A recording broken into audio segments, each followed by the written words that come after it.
And now, our feature presentation. Welcome back.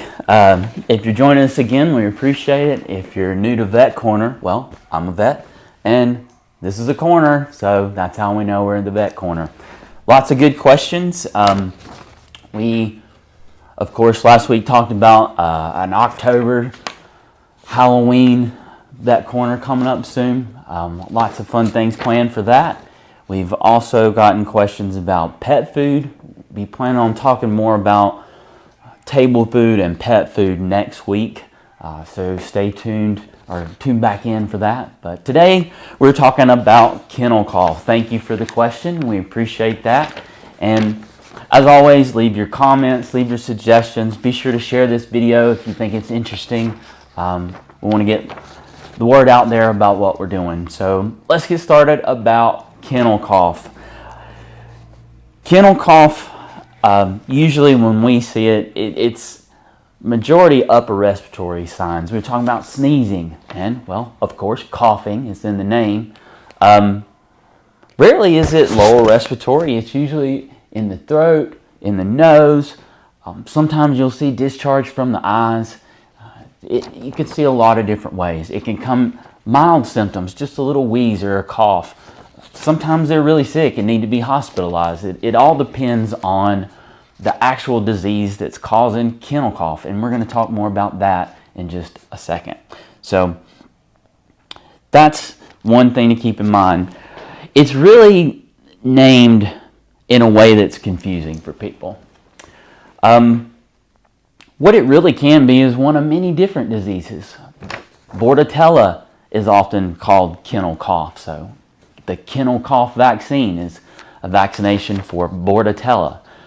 Also, things like distemper. We talk about getting that annual distemper parvo vaccine. Well, the distemper part is another virus that can cause kennel cough.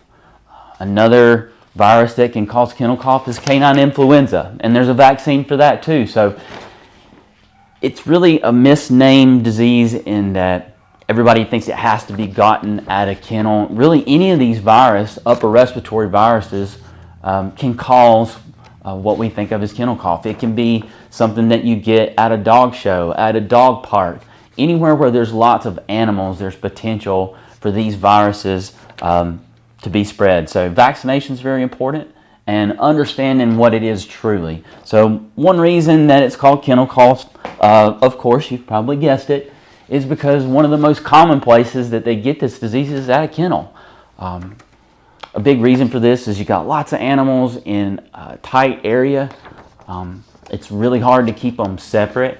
So I think about this disease like a disease of an airport. I think about an airport, you're bumping into people. It's hard to stay distanced away from people.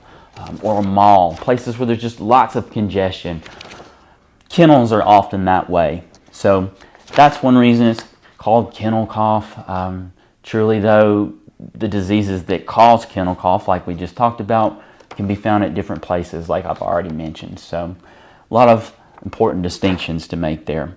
So what can I do to protect my pet? I've already mentioned vaccination. Most people are aware of the distemper parvo, the annual shot that your dog gets.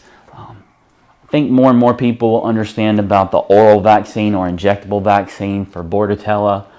Canine influenza, probably less known, also recommended. I do find that folks are more apprehensive for the canine influenza vaccine because it's not as well understood or as well known. If your pet's going to be around lots of other animals, whether the kennel requires it or not, it is recommended by this hospital and by this veterinarian here in the Vet Corner. So keep that in mind. What else can I do? So one thing that I recommend to folks when choosing a kennel, don't be afraid to ask, where's my pet going to stay? Can I take a look at it? When you walk back there, does it seem muggy? Is there good airflow? One of the biggest things that can help prevent kennel cough in a kennel area where animals are close together is airflow. If it feels muggy and stuffy, that could be a problem. I don't see why there's any reason why you couldn't ask for that. We're happy to give tour here at our office for people that ask. And airflow is a big thing, and your better kennels are going to know that and are doing things to make sure that's happening. So ask those questions, take a look, and if you want more information about kennel cough, let's go take a look at our website. All right, here we go. Talking about kennel cough today, I thought that'd be a great opportunity to show you guys where you can go read more about all number of diseases. So we've already searched at www.rowananimalclinic.com, got that in there and popped up here to the web page. So the way the page is set up at the moment, there are tabs across the top. You'll see a resources tab.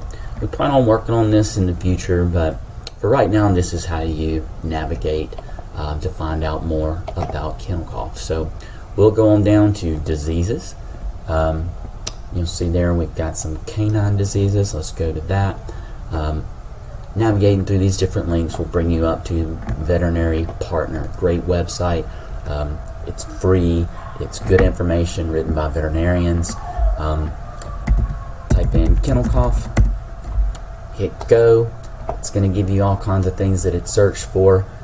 There you can see kennel cough. We'll go ahead and click that, and there you can review some of the things we've already talked about today, and now you've got a great resource for the future. So remember, place your questions in the comments below on the video that you've been watching. Send those questions, send those comments. We love feedback, and we really appreciate you joining us this Friday for another edition of Vet Corner.